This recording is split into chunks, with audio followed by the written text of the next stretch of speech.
তিনি যেভাবে বাড়িতে ভিক্ষে চাইতে আসতো। দিদি বাড়িতে আছেন কেউ? কে? দুটো ভিক্ষা দেবেন মা, দুদিন কিছু খাইনি। দাঁড়াও দিচ্ছি, এ নাও। কেউ বাড়িতে আছেন মা? কে? ও দাঁড়ান।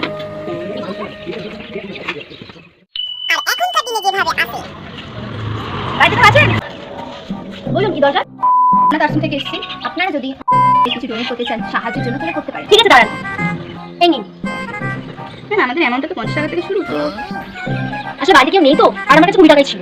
ঠিক আছে ম্যাম, আপনার নামটা বলুন। দিয়া কয়াল। ঠিক আছে ম্যাম, ধন্যবাদ। ম্যাম বলছি ভেতরে বাড়ি আছে তো? হ্যাঁ হ্যাঁ ঠিক আছে, থ্যাংক ইউ। 1 মাস পরে বাড়িতে কেউ আছে? দরকার ম্যাম, আমরা একটা ইন্টারভিউ এসেছি। আপনাদের না খুব চেনা চেনা লাগছে। আপনারা আগের মাসে এসেছিলেন না? ছিলাম না, আগের মাসে এসেছিলাম।